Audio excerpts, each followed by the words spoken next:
ఈ రోజు మనం మోడర్న్ ఇండియన్ హిస్టరీలోని ఇంపార్టెంట్ ఈవెంట్స్ ని క్రోనాలజికల్ ఆర్డర్లో చెప్పుకుందాం. లాస్ట్ వీడియోలో 1856 విడో రీమ్యారేజ్ యాక్ట్ వరకు చెప్పుకున్నాం. ఇప్పుడు కంటిన్యూషన్ 1857 రివోల్ట్. 1757లో బ్యాటిల్ ఆఫ్ ప్లాసీ జరిగింది. బ్యాటిల్ ఆఫ్ ప్లాసీ 1757లో battle of Plassey.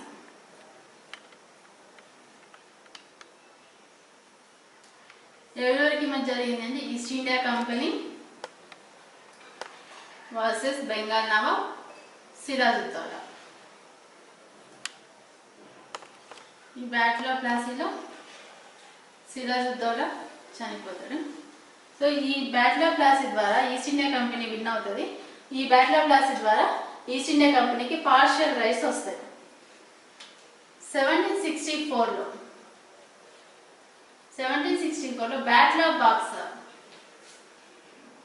Battle of boxer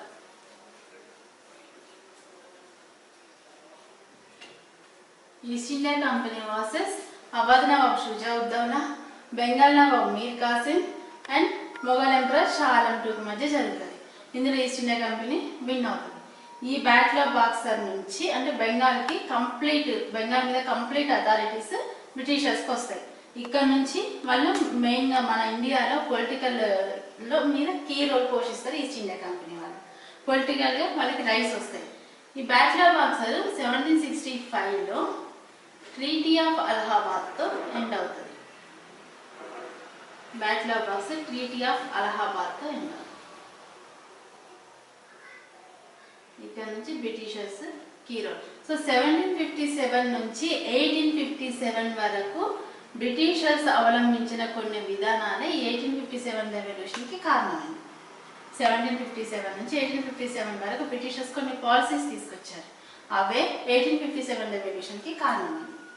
1857 revolution major revolt. మనకి కొన్ని చిన్న చిన్న ఇన్సిడెంట్స్ జరిగినాయి, అవేంటో చూద్దాం. ఏంటంటే 1806లో వెల్లూరు మ్యూటినీ. ఆల్రెడీ మనం చెప్పుకున్నాం వెల్లూరు మ్యూటినీ గురించి. Vellore mutiny 1806 Vellore mutiny. ఈ టైంలో గవర్నర్ జనరల్ జార్జ్ బార్లో. ఈ వెల్లూరు మ్యూటినీ మీద మన ఇండియన్ గవర్నమెంట్ స్టాంపులు కూడా రిలీజ్ చేసింది. నెక్స్ట్ దీన్ని ఈస్ట్ ఇండియా కంపెనీ వెంటనే సప్లై చేసింది. 1824 47th native infantry. 47th native infantry.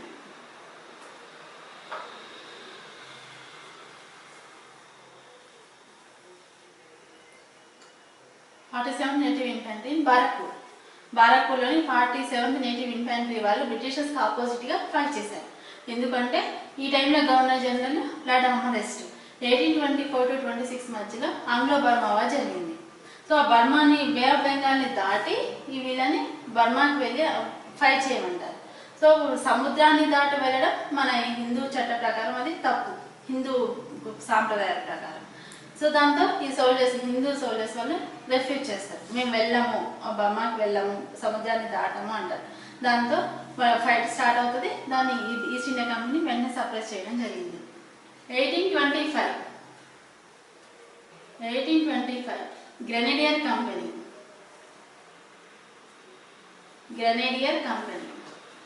ఈ అస్సాం.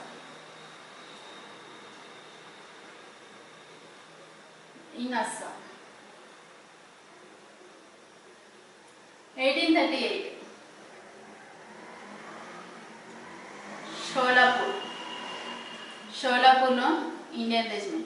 షోలాపూర్లోని ఇండియన్ రెజిమెంట్ బ్రిటిషర్స్కి ఆపోజిట్గా ఫైట్ చేశారు. బ్రిటిషర్స్ దాన్ని సప్రెస్ చేశారు.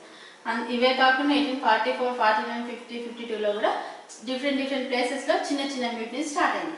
విత్ ఇన్ షార్ట్ పీరియడ్లో ఇవి స్టార్ట్ అవ్వడం, అదే షార్ట్ పీరియడ్లో వాళ్ళు బ్రిటిషర్స్ దీన్ని సప్రెస్ చేయడం జరిగింది. అయితే 1857 రివోల్ట్ మాత్రం major revolt. 1806 Vellore mutiny, 1824 47th native infantry in Barrackpore, and 1825 Grenadier Company in Assam, and 1838 Sholapur, Indian Regiment of Sholapur.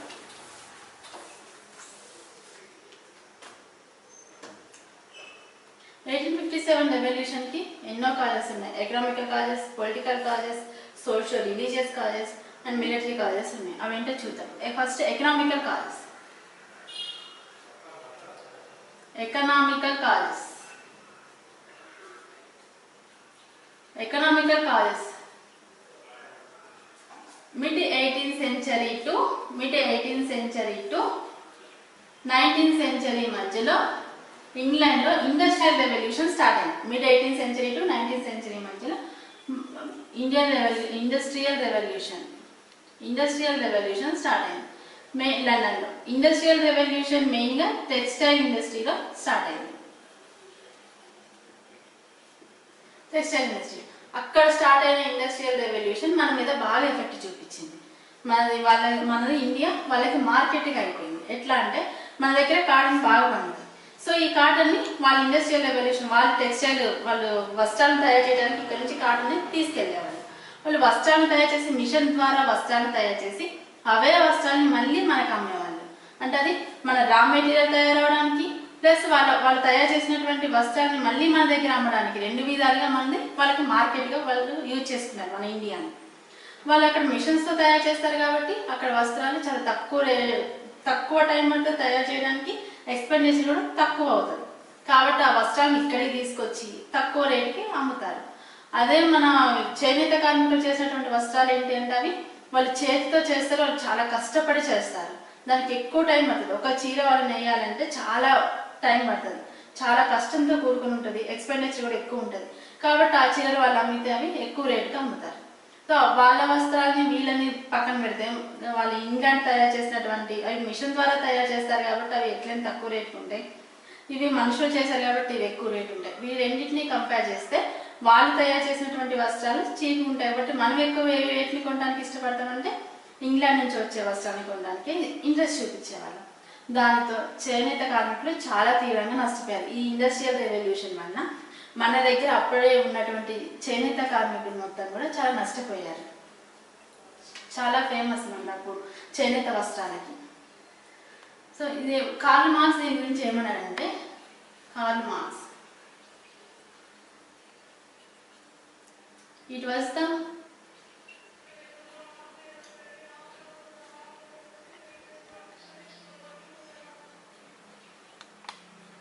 British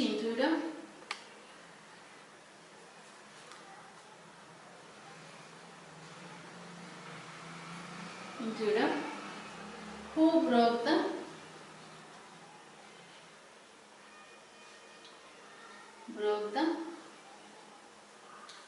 Indian handlooms,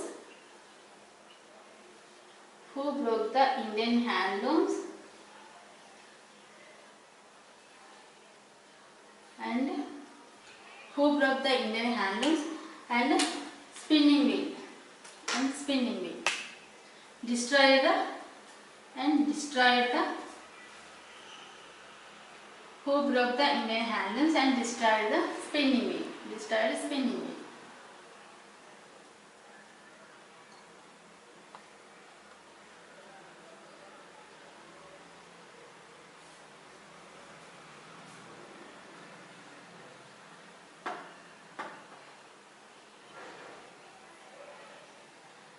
It began with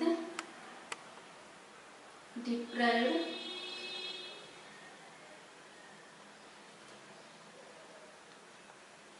Indian cottons from European market.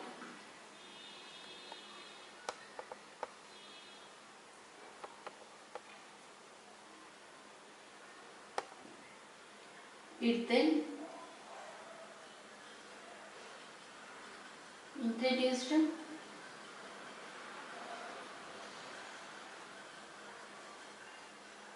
introduced this in Hindustan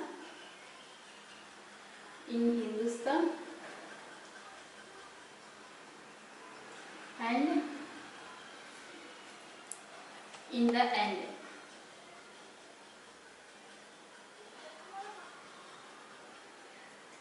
inundated the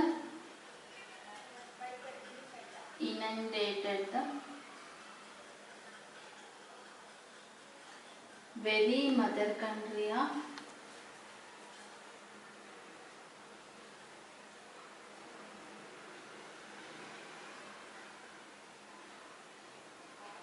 of cotton with cottons.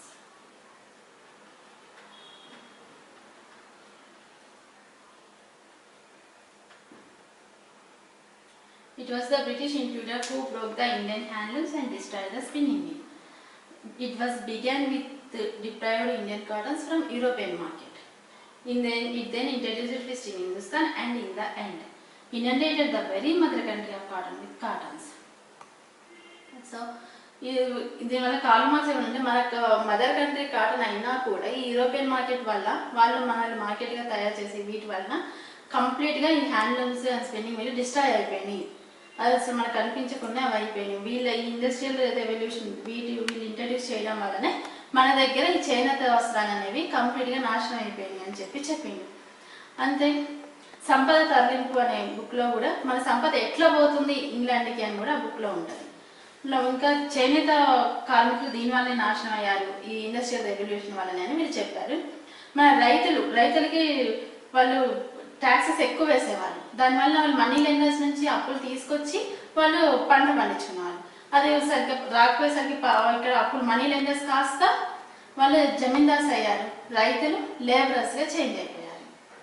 అంతేకాకుండా వీళ్ళకి అవసరమైనటువంటి cotton ఇండిగోల్ని పండించడానికే east India company వాళ్ళు రైతుల్ని force చేసేవాళ్ళు. Cotton and ఇండిగోల్ అనే వాళ్ళని తీనికతీయ విధానాన్ని ప్రవేశపెట్టారు. తీనికతీయ విధానం అంటే 3/20% రైతు కంపల్సరీ ఇండిగో నీలి మందుని పండించాలి అని చెప్పి తీనికతీయ విధానం అంటారు. దీన్ని ప్రవేశపెట్టారు.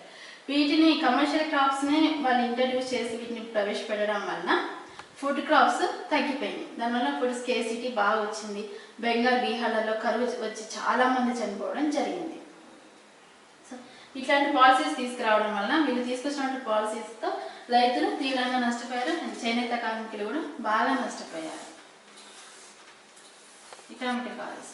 ఇప్పుడు పొలిటికల్ కాజెస్ చూద్దాం.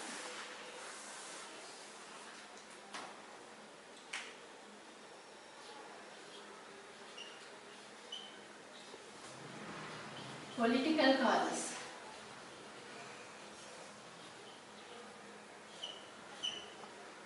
Political causes. Subsidiary alliance. Subsidiary alliance.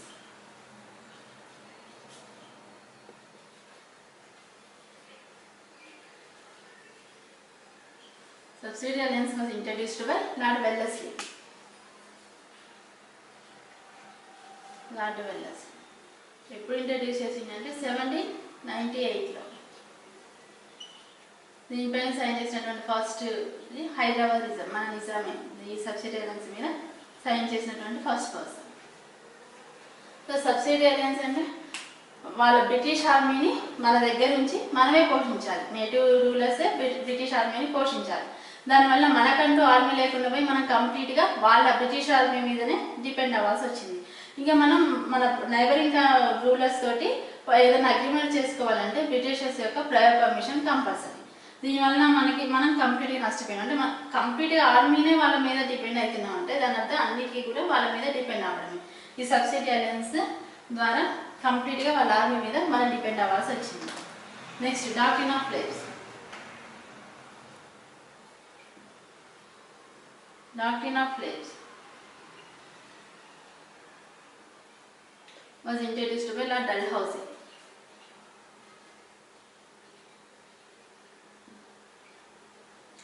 Doctrine of lapse రాజసంక్రమణ సిద్ధాంతం అంటారు. రాజుకి మగ సంతానం లేకపోతే దాన్ని ఆక్యుపై చేసుకోవడం, దత్తత అనేది స్వీకారం అనేది అనుమతించబడదు, దాన్ని కంప్లీట్గా ఆక్యుపై చేసుకోవడం. ఇట్లా మగ సంతానం లేదు అని చెప్పి ఆక్యుపై చేసుకున్నటువంటి కింగ్డమ్స్ ఏంటి అంటే Jhansi, Satara, first 1848 Satara, Jaipur and Sambalpur, Jhansi, Nagpur, Bhagatpur and Udaipur వీటన్నిటిని కూడా ఆక్యుపై చేసుకున్నాడు మగ సంతానం లేదు అని. సో ఇది ఒక్కటే కారణం కాకుండా అవాదిని కూడా 1856లో ఆక్యుపై చేసుకున్నాడు. అవాది నవాబ్ అప్పుడు వాజిద్ అలీ షా, అతనికి ఖాదిర్ అనే కొడుకున్నాడు. మరి మగ సంతానం లేకపోతే కదా ఈ డాక్ట్రిన్ ఆఫ్ ప్లేబ్స్ ద్వారా ఆక్యుపై చేసుకునేది. కానీ డల్హౌసీ ఏం చేసిందంటే నీ పరిపాలన సక్రమంగా లేదు, మిస్ గవర్నెన్స్ అనే నెపంతో కూడా ఆ అవధిని ఆక్యుపై చేసుకున్నాడు. కానీ ప్రజలకి ఆయన పరిపాలన అంటే ఇష్టం, అని ప్రజలకి వాజిద్ అలీ షా అంటే ఇష్టం, కానీ ఎట్లయినా దాన్ని ఆక్యుపై చేసుకోవాలని నీ పరిపాలన సక్రమంగా లేదు అనే నెపంతో ఆక్యుపై చేసుకున్నాడు. దీంతో అప్పుడు ఉన్నటువంటి ప్రిన్సెస్కి కింగ్స్కి భయం స్టార్ట్ అయింది, ఇన్సెక్యూర్ వచ్చింది. అంటే ఇతను ఏ విధంగానైనా మన కింగ్డమ్స్ని ఆక్యుపై చేసుకుంటాడు. ఈ రాజ్య సంక్రమణ సిద్ధాంతం తీసుకొచ్చి మగ సంతానం లేకపోతే మిమ్మల్ని ఆక్యుపై చేసుకుంటా అన్నాడు. మరి వాజిద్ అలీ షాని ఎందుకు ఆక్యుపై చేసుకున్నాడు అంటే అతనికి పరిపాలన సక్రమంగా లేదు అని అటు ఆక్యుపై చేసుకున్నాడు. ఈ భయం స్టార్ట్ అయింది. మెయిన్ 1857 రెవల్యూషన్లో మిలిటరీ కాలేజ్ ఎట్లుంటుందో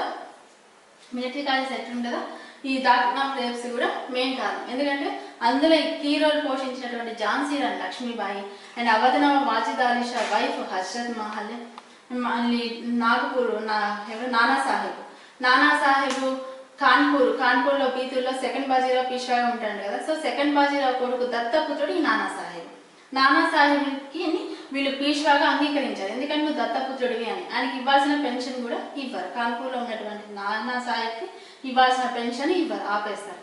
దీంతో నానా సాహెబ్ కూడా ఇందులో 1857 రెవల్యూషన్లో కీ రోల్ పోషించింది. వీళ్ళందరూ ఇందులో పార్టిసిపేట్ చేయడానికి, ఈ రెవల్యూషన్లో పార్టిసిపేట్ చేయడానికి ఈ డాక్టర్ ఆఫ్ లేబ్సే మెయిన్ కారణం. డల్హౌసీ తీసుకొచ్చినటువంటి ఈ రీఫార్మ్స్ యాక్ట్సే మెయిన్ కారణం అయింది.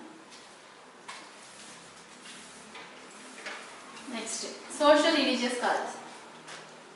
Social religious causes.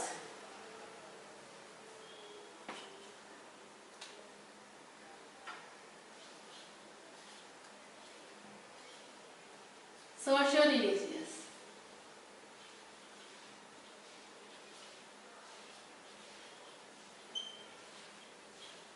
Social religious causes. Social religious abolition of sati. Abolition of the practice of sati.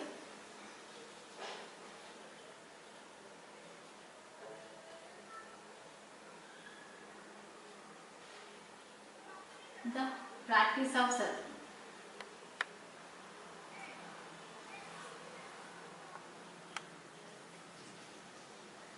Practice of sati.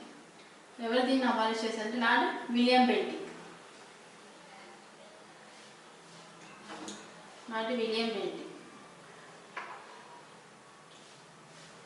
ఎప్పుడు అంటే 1829లో. ఎవరి కృషి తోటి? రాజా రామ్మోహన్ రాయ్ కృషి తోటి విలియం బెంటిక్ సతిని అబాలిష్ చేసిండు.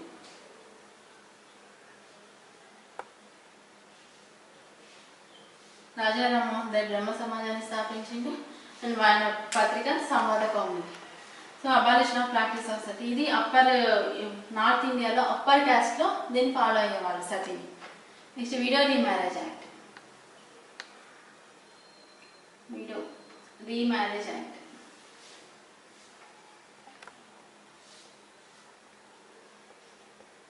1856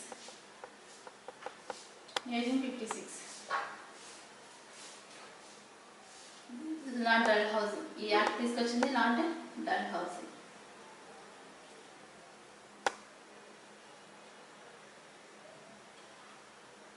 ఎవరికి ఈశ్వర్ అంటే ఈశ్వర్చంద్ర విద్యాసాగర్.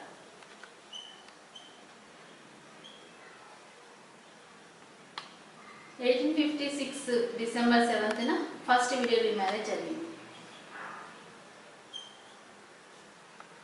సో ఇవి తీసుకురావడం మంచిదే, కానీ ఇవి సతిని ఆపేయడము, విడో రీమ్యారేజ్ తీసుకురావడం ఈ యాక్ట్ వల్ల సాంప్రదాయ హిందువులు వాళ్ళకి ఇది నచ్చలేదు. మా కల్చర్ని ఇది నాశనం చేయడానికి వీళ్ళు ఈ యాక్ట్ తీసుకొచ్చారు అని వాళ్ళకి ఇది నచ్చలేదు.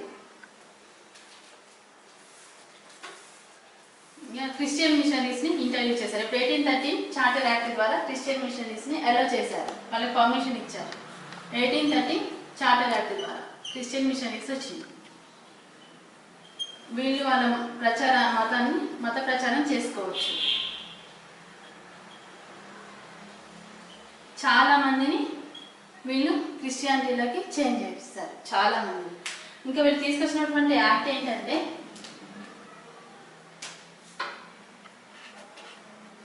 Religious disabilities act. Religious east India company వాళ్ళు రిలీజియస్ డిజేబిలిటీస్ యాక్ట్.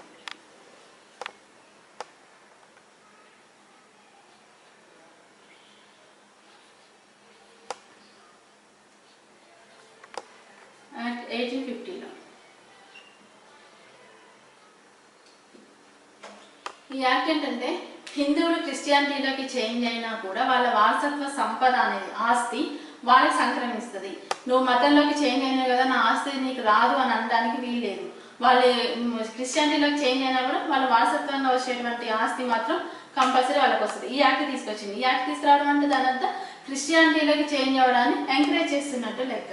దానితో ఈ హిందువులు మా కల్చర్ని కంప్లీట్గా వీళ్ళు మా కల్చర్ అండ్ కస్టమ్స్ని వీళ్ళు నాశనం చేయడానికే వీటిని తీసుకొచ్చారు. సతిని అబాలిష్ చేశారు, విడో రీమ్యారేజ్ తీసుకొచ్చారు యాక్ట్, అండ్ రిలీజియస్ డిసేబిలిటీస్ ఇట్లాంటి యాక్ట్స్ తీసుకొచ్చారు. క్రిస్టియన్ మిషనరీస్ని వీళ్ళు ప్రోత్సహిస్తున్నారు. అంటే మా కస్టమ్స్ని నాశనం చేయడానికే దీన్ని తీసుకొచ్చారు అని హిందువులు భావించారు. Next military college.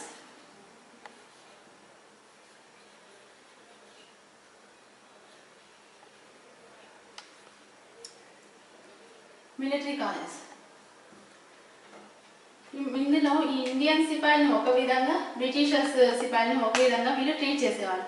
ఇద్దరు కూడా సేమ్ పొజిషన్లో ఉన్నా కూడా ఇండియన్ సిపాయిలకి ఏమో తక్కువ అమౌంట్ శాలరీ ఇచ్చేవాళ్ళు, బ్రిటిషర్స్కి ఏమో ఎక్కువ ఇచ్చేవాళ్ళు. ఇప్పుడు లాంగ్ డిస్టెన్స్లో నేటివ్ ప్లేస్ నుంచి వేరే దూరం వెళ్ళి వార్ చేయాల్సి వచ్చింది అనుకో, అప్పుడు బ్రిటిష్ సోల్జర్స్ వెళ్తేనేమో వాళ్ళకి ఎక్కువ అమౌంట్, ఎక్స్ట్రా అమౌంట్ ఇచ్చేవాళ్ళు వారు చేసినందుకు దూరం వెళ్ళి. అదే ఇండియన్ సిపాయిస్ వెళ్తే మాత్రం వాళ్ళకి సేమ్ అమౌంట్, ఎక్కువ అమౌంట్ అనేది ఇవ్వకపోయేవాళ్ళు. ప్రమోషన్స్లో కూడా వాళ్ళకి డిస్క్రిమినేషన్, రేసిజం చూపించేవాళ్ళు. ప్రమోషన్స్లో కూడా వీళ్ళకి డిస్క్రిమినేషన్ ఉండేది. వాళ్ళకి ఎక్కువ ప్రమోషన్స్ ఇచ్చేవాళ్ళు, ఇండియన్స్కి ప్రమోషన్స్ ఇవ్వకపోయేవాళ్ళు. అట్లా వెల్లూరు రివోల్ట్ కూడా ఎట్లా అంటే వాళ్ళ కస్టమ్స్కి ప్రాబ్లం వచ్చేసరికి వాళ్ళ సోల్జర్స్ రివోల్ట్ స్టార్ట్ చేశారు. అంతే వాళ్ళు ఎక్కువ ఇండియన్ సిపాయిని తక్కువ చూడడం, వాళ్ళని ఎక్కువ చూడడం చేశారు. మెయిన్ ఏంటంటే general service enlistment act.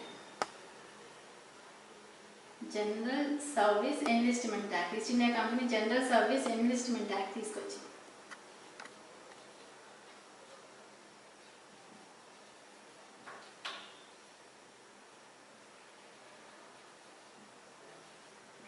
General service enlistment act 1856 lord Canning తీసుకొచ్చింది general service enlistment act.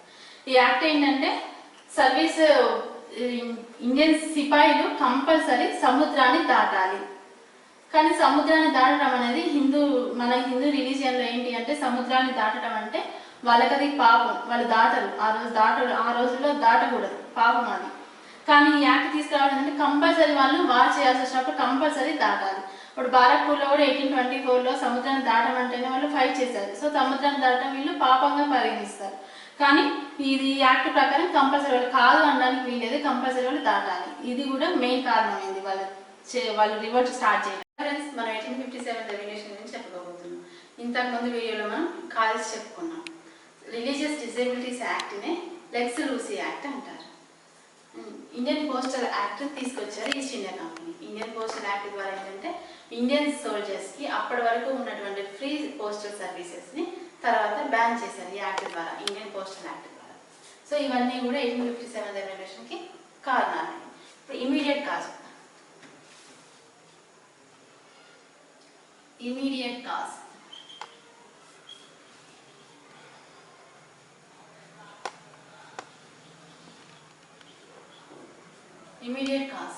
Immediate cause ఏంటంటే Enfield rifles. Immediate cause Enfield rifles.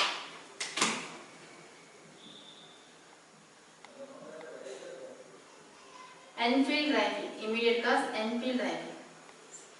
ఈ ఎన్ఫీల్డ్ రైఫిల్స్ని ఇంట్రడ్యూస్ చేశారు ఈస్ట్ ఇండియా కంపెనీ వాళ్ళు. ఏంటి అంటే అవి గన్నుకున్న తూటాకి ఆవు పంది కొవ్వుతో తయారు చేసినటువంటి ఒక కవర్ చుడతారు. ఆ కవర్ వాళ్ళు యూజ్ చేయాలంటే ఆ పైన కవర్ని నోట్తో తీసేసి అది గన్లో పెట్టి కాల్చాలి. అది ఇచ్చారు ఎన్ఫీల్డ్ రైఫిల్స్. సో ఈ హిందువులకి ఆవు అనేది పవిత్ర జంతువు, ముస్లిమ్స్కి పంది అనేది వాళ్ళు ద్వేషిస్తారు దాన్ని. సో వీటిని నోట్లో పెట్టుకుని తీయడం అంటే వాళ్ళని నిరాకరిస్తారు సోల్జర్స్. ఎన్ఫీల్డ్ రైఫిల్స్ పంది, ఆవు కొవ్వుతో తయారు చేసినటువంటివి ఈ తూటాలు. వాటిని యూజ్ చేయడానికి ఈ సోల్జర్స్ నిరాకరిస్తారు. దీంతో ఇది స్టార్ట్ అయింది. మెయిన్ ఎక్కడ అంటే దీంతో 1857 రెవల్యూషన్ స్టార్ట్ అయింది. 1829 March So 1857 March 29th. 1857 March 29th, 34th Native Infantry.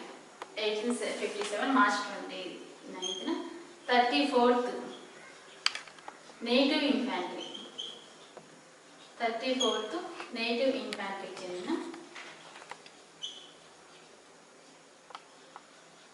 Mangal Pandey దీన్ని రెఫ్యూజ్ చేశారు. నేను వాడను అని మంగళ్ పాండే యూజ్ చేయమంటే యూజ్ చేయడు మంగళ్ పాండే. ఈ 34th నేటివ్ ఇన్ఫాంట్రీ ఎక్కడ ఉంది? బారక్పూర్లో ఉంది. Barrackpore located in Bengal near Kolkata. So ఎవరు? మంగళ్ పాండే రెఫ్యూజ్ చేశారు. దాంతో మంగళ్ పాండేని చంపమని చెప్పి ఈశ్వరి పాండేకి ఈస్ట్ ఇండియా కంపెనీ వాళ్ళు ఆర్డర్ చేస్తారు. ఈశ్వరి పాండే కూడా నేను చంపను మంగళ్ పాండేని అని అంటారు. మంగళ్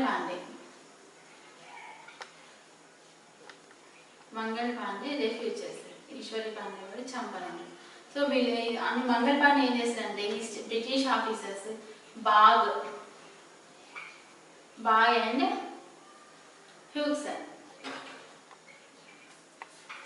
అండ్ హ్యూగ్సన్ కాల్చి చంపేస్తారు. Mangal Pandey British officers Baugh and హ్యూగ్సన్ని కాల్చి చంపేస్తారు. అయితే మంగళ్ పాండేని ఈశ్వరి పాండేని కలిపి ఏప్రిల్ 8న హ్యాంగ్ చేస్తారు, ఉరి తీస్తారు.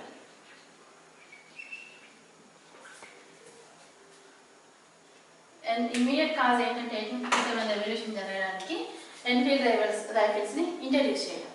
ఆవు పంది కవుతో తయారు చేసినటువంటి ఎన్ఫీల్డ్ రైఫిల్స్ ని యూజ్ చేయమంటే ఇండియన్ సిపాయిలు ఏం చేస్తారంటే రిఫ్యూజ్ చేస్తారు. మేము దీన్ని యూజ్ చేయము అంటారు. అది ఫస్ట్ ఎక్కడ స్టార్ట్ అయిందంటే 1857లో మార్చి 29న 34th నేటివ్ ఇన్ఫాంట్రీ బారక్పూర్లోని 34th నేటివ్ ఇన్ఫాంట్రీకి చెందినటువంటి మంగళ్ పాండే దీన్ని యూజ్ చేయమంటే నిరాకరించి బ్రిటిష్ ఆఫీసర్స్ బాగ్ మరియు హ్యూగ్సన్ని కాల్చి చంపేస్తారు. దాంతో ఇంకో సిపాయి ఈశ్వరి పాండేని మంగళ్ పాండేని చంపమని ఈస్ట్ ఇండియా కంపెనీ ఆదేశిస్తుంది. కానీ అతను నిరాకరిస్తే వాళ్ళిద్దరిని ఏప్రిల్ 8న హ్యాంగ్ చేస్తారు, ఉరి తీస్తారు. దీంతో 1857 రెవల్యూషన్ జరగడానికి ఇమీడియట్ కాజ్ ఏంటంటే ఎన్ఫీల్డ్ రైఫిల్స్ స్టార్ట్ అయింది. సో 1857 మే 9న మీరట్లోని సిపాయిని దీన్ని యూజ్ చేయమని చెప్తారు ఎన్ఫీల్డ్ రైఫిల్స్. వాళ్ళు కూడా రిఫ్యూజ్ చేస్తే చాలా మందిని ఖైదు చేస్తారు. 1857 మే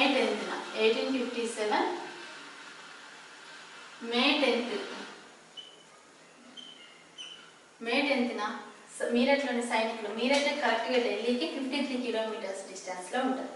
సో వీళ్ళు మీరట్ నుంచి ఢిల్లీ వెళ్ళి 1857 మే 10న మీరట్ నుంచి ఢిల్లీ వెళ్తారు. వెళ్ళి మే 11న సెకండ్ బహదూర్ షా జాఫర్ ఎవరైతేనంటే Delhi Mughal emperor last Mughal emperor second Bahadur Shah Zafar, Mughal last emperor second Bahadur Shah Zafar, ఇద్దరిని వాళ్ళు కింగ్గా ఎంచుకుంటారు. వాళ్ళ లీడర్గా వీళ్ళు ఎంచుకొని దీన్ని చేయమంటారు. 1857 రెవల్యూషన్ని స్టార్ట్ చేస్తారు. సెకండ్ బహదూర్ షా జాఫర్ని లీడర్గా వాళ్ళు ఎంచుకొని 1857 రెవల్యూషన్ని స్టార్ట్ చేస్తారు మీరట్లోని సోల్జర్స్. ఇప్పుడు కొన్ని డిఫరెంట్ ప్లేసెస్ ఈ సెకండ్ బహదూర్ షా జాఫర్ ఏం చేస్తారంటే కొంతమంది జమీందార్స్కి కింగ్స్కి ఈ 1857 రెవల్యూషన్ మేము స్టార్ట్ చేస్తున్నాం, మీరు కూడా ఇందులో పార్టిసిపేట్ చేయండి అని ఆయన లెటర్స్ రాస్తారు. సో ఎక్కడ కొన్ని డిఫరెంట్ ప్లేసెస్లో 1857 రెవల్యూషన్ జరిగింది. ఎక్కడెక్కడ అంటే ఢిల్లీలో మనం అనుకున్నాం ఆల్రెడీ లీడర్ ఎవరంటే సెకండ్ బహదూర్ షా జాఫర్, ఇతను మొఘల్ లాస్ట్ ఎంపరర్. లక్నోలో ఎవరంటే లీడర్ ఎవరంటే బేగం హజ్రత్ మహల్, లక్నోలో బేగం హజ్రత్ మహల్. బరేలీలో ఎవరైనా ఖాన్ బహదూర్ ఖాన్ బరేలీలో ఖాన్ బహదూర్ ఖాన్, కాన్పూర్లో నానా సాహెబ్, సెకండ్ బాజీరావు కొడుకు నానా సాహెబ్. కాన్పూర్లో లీడర్ ఎవరంటే నానా సాహెబ్. ఝాన్సీ లక్ష్మీబాయి. బీహార్ లీడర్ కున్వర్ సింగ్. బీహార్లో 1857 రెవల్యూషన్ స్టార్ట్ చేసింది అర్రా, బీహార్లో ఉంటుంది అర్రా ప్లేస్. సో దీన్ని అర్రా జగదీష్పూర్ అంటారు. సో ఇక్కడ స్టార్ట్ చేసింది ఎవరంటే కున్వర్ సింగ్. ఫైజాబాద్ మౌల్వీ అహ్మదుల్లా. లీడర్స్ ఎవరెవరంటే ఢిల్లీలో సెకండ్ బహదూర్ షా జాఫర్, లక్నోలోనేమో బేగం హజరత్ మహల్ అండ్ ఝాన్సీ లక్ష్మీబాయి, కాన్పూర్ నానా సాహెబ్, బీహార్లో కున్వా సింగ్, బరేలీలో ఖాన్ బహదూర్ ఖాన్, ఫైజాబాద్ మౌల్వీ అహ్మదుల్లా, వీళ్ళు లీడర్స్. ఇప్పుడు వాళ్ళని అణచివేసినటువంటి బ్రిటిష్ ఈస్ట్ ఇండియా కంపెనీ వాళ్ళ గురించి చూద్దాం.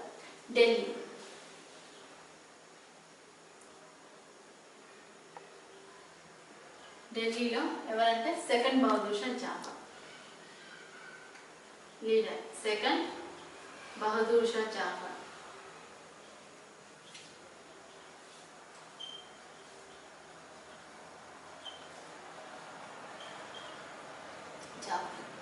రియల్ లీడర్ ఎవరంటే commander in chief. Real leader general Bakht Khan. Real leader general Bakht Khan.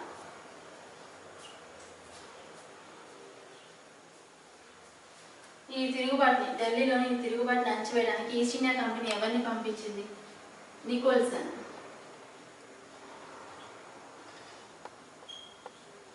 నికోల్సన్ని పంపిస్తే ఈ రెవల్యూషనరీస్ చంపేశారు. తర్వాత దీన్ని అంచడానికి హడ్సన్ వస్తాడు. హడ్సన్ దీన్ని ఢిల్లీలోని తిరుగుబాటుని అణచివేస్తాడు. సెకండ్ బహదూర్ షా జాఫర్ భార్య జీనత్ మహల్ పిల్లల్ని చంపేసి ఇతన్ని రంగూన్ జైలుకి పంపిస్తారు. సెకండ్ బహదూర్ షా రంగూన్ జైల్లో 1862లో చనిపోతాడు. ఢిల్లీ అక్కడ ఉంది. ఢిల్లీ యొక్క లీడర్ ఎవరంటే second Bahadur Shah Zafar. Real leader commander in chief Bakht Khan. నికోల్సన్ని పంపిస్తారు ఈస్ట్ ఇండియా కంపెనీ వాళ్ళు. నికోల్సన్ని వీళ్ళు చంపేస్తారు విప్లవకారులు. హడ్సన్ దీన్ని పూర్తిగా అంచివేసి సెకండ్ బహదూర్ షా జాఫర్ని రంగూన్ పంపిస్తారు. రంగూన్లో 1862లో సెకండ్ బహదూర్ షా జాఫర్ చనిపోతాడు. ఇతని భార్య జీనత్ మహల్ని ఆయన అక్కడే హడ్సన్ చంపేస్తాడు.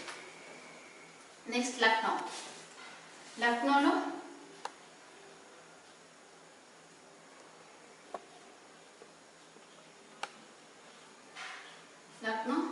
బేగం హజరత్ మహల్.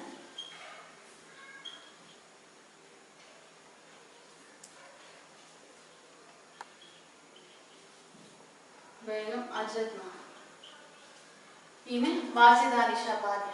ఈమె తన కొడుకు ఖాదీని కింగ్గా చేద్దాం అనుకుంటుంది. దాంతో ఈ రెవల్యూషన్ స్టార్ట్ చేస్తుంది ఈస్ట్ ఇండియా కంపెనీకి ఆపోజిట్గా. సో ఈమె Lawrence East India British officers Lawrence, Hallack, knight వీళ్ళని చంపేస్తారు విప్లవకారులు. లక్నోలోని బేగం హజరత్ మహల్ నాయకత్వంలో ఉన్నటువంటి విప్లవకారులు ఎవరు లారెన్స్, హాలక్, నైట్ని చంపేస్తారు బ్రిటిష్ ఆఫీసర్స్. చివరిగా దీని లక్నో తిరుగుబాటుని అంచివేసింది ఎవరంటే క్యాంప్బెల్. క్యాంప్బెల్ దీన్ని అంచివేస్తాడు. బేగం హజరత్ మహల్ నేపాల్ వెళ్ళిపోతుంది. లక్నోలో లీడర్ బేగం హజరత్ మహల్, వాజిద్ అలీ షా భార్య. ఆమె కొడుకు ఖాదీని ఆమె కింగ్ చేద్దాం అనుకుంటుంది. లారెన్స్, హాలక్, నైట్ వాళ్ళు బ్రిటిషర్స్ దీన్ని సప్రెస్ చేయమని వీళ్ళని పంపిస్తే వాళ్ళని చంపేస్తారు ఈ విప్లవకారు. క్యాంప్బెల్ దీన్ని పూర్తిగా అంచివేస్తారు. బేగం హజరత్ మహల్ ఈమె నేపాల్ వెళ్ళిపోతుంది.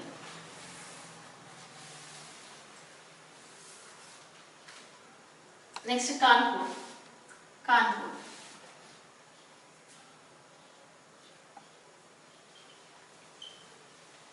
కాన్పూర్లో లీడర్ ఎవరు? నానా సాహెబ్.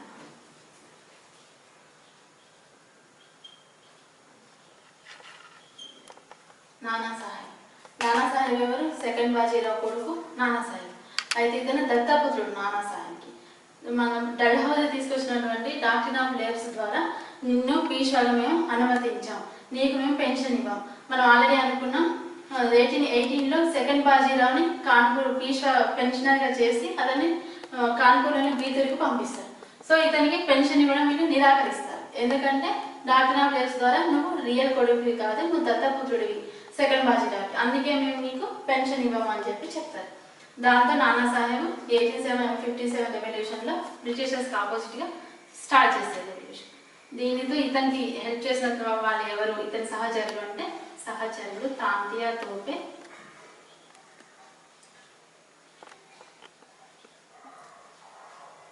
అజీముల్లా.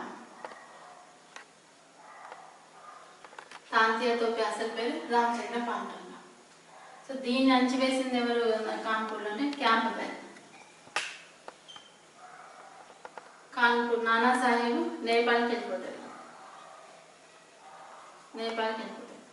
తాంతియా తోపే ఝాన్సీ వెళ్ళి రాణి లక్ష్మీబాయికి హెల్ప్గా ఉంటాడు. Tantia Tope కాన్పూర్లో leader Nana Saheb అంచివేసింది. Campbell help చేసింది తాంతియా తోపే అజీముల్లా. ఇతను నానా సాహెబ్ ఎక్కడికి వెళ్తారంటే నేపాల్కి వెళ్ళిపోతారు. Jhansi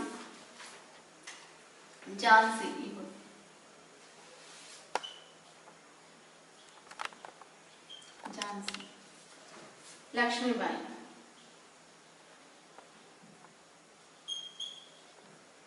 wife of Gangadhar. లక్ష్మీబాయి అసలు పేరు మణికర్ణిక. ఈమె తాంతియా తోపే హెల్ప్ తోటి, తాంతియా తోపే మనం అనుకున్నాం కాన్పూర్ నుంచి ఇక్కడికి ఈమె హెల్ప్ చేయడానికి వచ్చింది. తాంతియా తోపే హెల్ప్ తోటి గ్వాలియర్ని ఆక్యుపై చేస్తారు. ఆక్యుపై చేసి ఈమె ఈస్ట్ ఇండియా కంపెనీతో ఫైట్ చేస్తారు. ఈమె యుద్ధంలో భూమిలోనే చనిపోవడం జరుగుతుంది. వాళ్ళ వార్ చేస్తూనే చనిపోతారు లక్ష్మీబాయి. ఎవరు ఇక్కడ అంచివేసింది ఎవరు అంటే హ్యూరోస్. దీన్ని అంచివేసిన బ్రిటిష్ ఆఫీసర్ హ్యూరోస్. ఇతను ఏమంటే లక్ష్మీబాయిని విప్లవకారులందరిలో కూడా నేను చూసినటువంటి మగ వాళ్ళు ఎవరు అంటే లక్ష్మీబాయి అని చెప్పి ఈయన ట్రై చేస్తారు. ఆమె గొప్పది అని ట్రై చేస్తారు లక్ష్మీబాయి. ఝాన్సీ లీడర్ లక్ష్మీబాయి. ఆమె యుద్ధం చేస్తూనే చనిపోతుంది. Wife of Gangadhar. తాంతియా తోపే ఈమె హెల్ప్ చేస్తారు. తాంతియా తోపే హెల్ప్ తోటి గ్వాలియర్ ఆక్యుపై చేస్తారు. హ్యూరోస్ ఈమె అంచివేసింది ఎవరంటే హ్యూరోస్. తాంతియా తోపే ఎక్కడికి వెళ్తాడు మరి? తాంతియా తోపే గెరిల్లా పద్ధతిలో బ్రిటిషర్స్కి ఆపోజిట్గా ఫైట్ చేస్తూనే ఉన్నాడు. చేసి 1859లో మాన్సింగ్ అనే తన ఫ్రెండ్ నమ్మక ద్రోహం వల్ల తాంతియా తోపేని పట్టుకొని ఉరితీస్తారు ఈస్ట్ ఇండియా కంపెనీ వాళ్ళు. అంటే తను గెరిల్లా పద్ధతిలో ఈస్ట్ ఇండియా కంపెనీకి ఆపోజిట్గా ఫైట్ చేస్తున్నాడు. ఝాన్సీ లక్ష్మీబాయి చనిపోయిన తర్వాత తాంతియా తోపే గెరిల్లా పద్ధతిలో ఈస్ట్ ఇండియా కంపెనీకి ఆపోజిట్గా ఫైట్ చేస్తున్నాడు. ఇతన్ని ఎక్కడ ఉన్నాడు అని మాన్సింగ్ ఆ ఇన్ఫర్మేషన్ ఈస్ట్ ఇండియా కంపెనీకి అందించి ఆయన నమ్మక ద్రోహం చేస్తారు. ఎవరు? మాన్సింగ్. సో వాళ్ళు ఈస్ట్ ఇండియా కంపెనీ వాళ్ళు తాంతియా తోపేని 1859లో పట్టుకున్న అతన్ని చంపేస్తారు, ఉరితీస్తారు. నెక్స్ట్ అర్రా ఎక్కడ ఉందండి? బీహార్లో ఉంది. అర్రా జగదీష్పూర్. ఎవరు లీడర్ అంటే కున్వర్ సింగ్.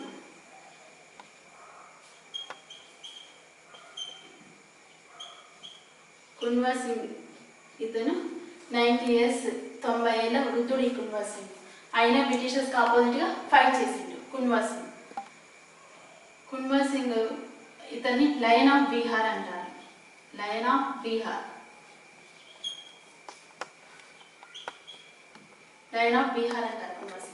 కున్వర్ సింగ్ని తర్వాత అతను యుద్ధంలో గాయపడి చనిపోతాడు. కున్వర్ సింగ్ తర్వాత అతని బ్రదర్ అమర్ సింగ్ ఫైట్ చేస్తాడు. సో ఇక్కడ బీహార్లో తిరుగుబాటు చేసిన బ్రిటిష్ ఆఫీసర్స్ ఎవరంటే టేలర్ ఐ. దీన్ని కున్వర్ సింగ్ వాళ్ళ బీహార్లోని తిరుగుబాటుని అణచివేస్తారు. కున్వర్ సింగ్ తిరుగుబాటు చేసింది అంటే కున్వర్ సింగ్ బీహార్లో. ఇతని లైన్ ఆఫ్ బీహార్ అంటారు. ఈయన 90 ఏళ్ళు వృద్ధులైనప్పటికీ కూడా ఆయన ఫైట్ చేసిన బ్రిటిషర్స్కి ఆపోజిట్గా గాయపడి యుద్ధంలో చనిపోతాడు. తర్వాత తన సోదరుడు అమర్ సింగ్ యుద్ధం చేస్తాడు. టేలర్ అని వాళ్ళు దీన్ని అణచివేస్తారు బ్రిటిష్ ఆఫీసర్స్. నెక్స్ట్ ఫైజాబాద్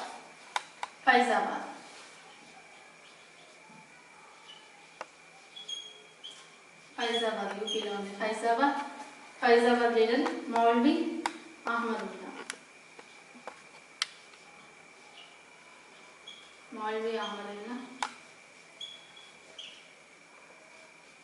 ఇతన్ని అంచివేసింది ఎవరంటే మౌల్వీ అహ్మదుల్లాని అంచివేసింది బ్రిటిషర్స్. అయితే ఇతన్ని అంచివేసింది మాత్రం మన జమీందారు ఫుల్వామి జమీందారు అయినటువంటి జగన్నాథరావు.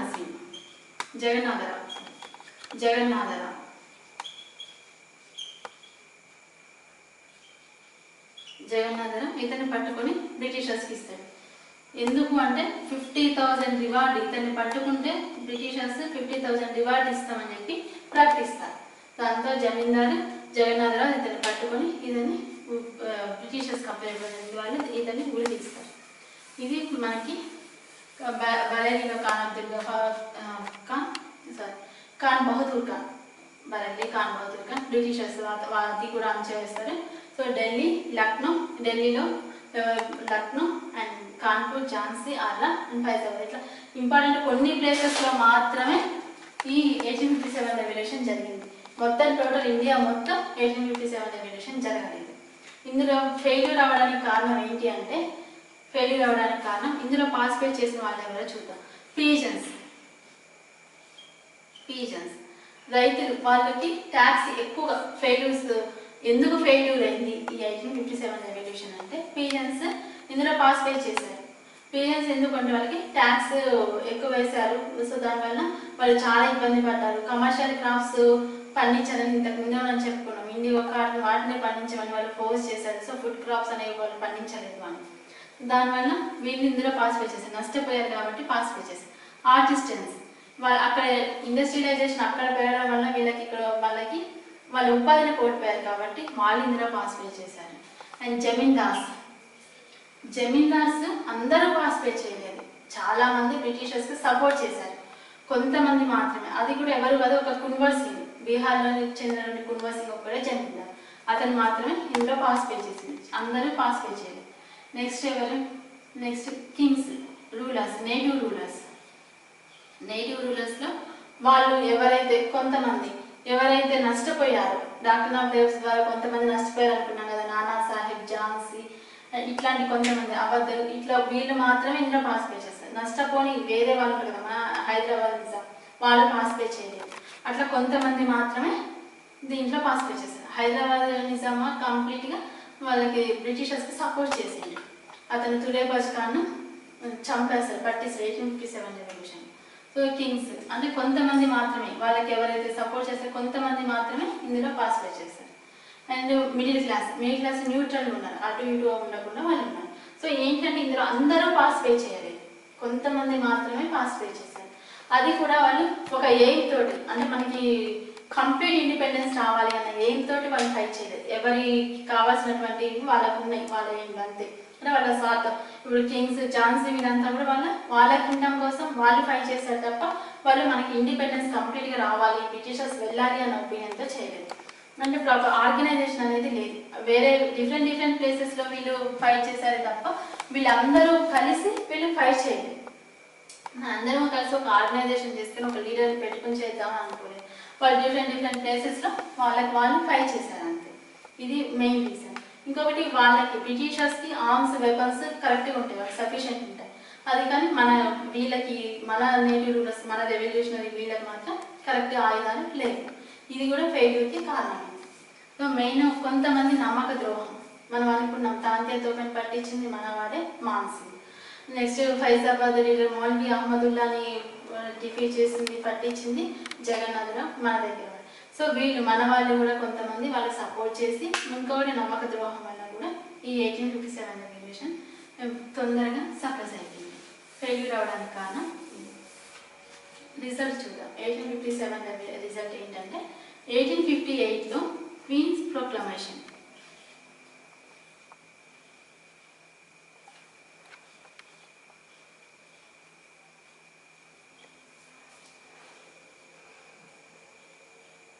విక్టోరియా రాణి ప్రకటన 1858 నవంబర్ 1. ఇక్కడ దీనితో 1857 రెవల్యూషన్ తర్వాత రిజల్ట్ ఏంటంటే కంపెనీ రూల్ ఎండ్ అయిపోయింది. కంపెనీ రూల్ కంప్లీట్గా ఎండ్ అయిపోయింది. డైరెక్ట్గా విక్టోరియా మహారాణి మనని పరిపాలిస్తుంది. కంపెనీ రూల్ ఎండ్ కంప్లీట్గా ఎండ్ అయిపోయింది. విక్టోరియా మహారాణి డైరెక్ట్గా మనని పరిపాలిస్తారు. ఇది ఒకటి. ఇంకోటి ఏమన్నదంటే, ఇండియన్ సిపాయిలలో డిస్క్రిమినేషన్ ఉంది కదా, మేము అట్లా చూడం, అందరినీ ఈక్వల్గా చూస్తాం.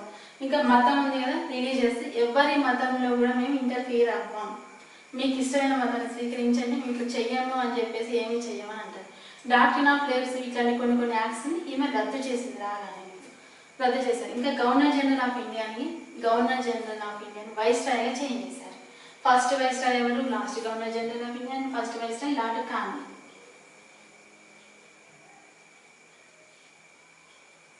First viceroy lord Conway. Viceroy governor general పదవిని వైస్రాయ్గా చేంజ్ చేసింది కాన్వే.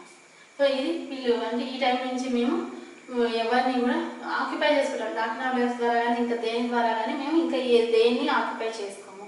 మీ ఫ్రీడమ్ మీకు ఇస్తాం. ఎటువంటి డిస్క్రిమినేషన్స్ మేము చూపించాం. ఇది ఈ క్వీన్స్ ప్రొక్లమేషన్. ఇది 1857 రెగ్యులేషన్ ద్వారా మెయిన్ ఏంటంటే కంపెనీ రూల్ ఎండ్ అయిపోయింది. క్వీన్ రూల్ డైరెక్ట్గా స్టార్ట్ అయింది.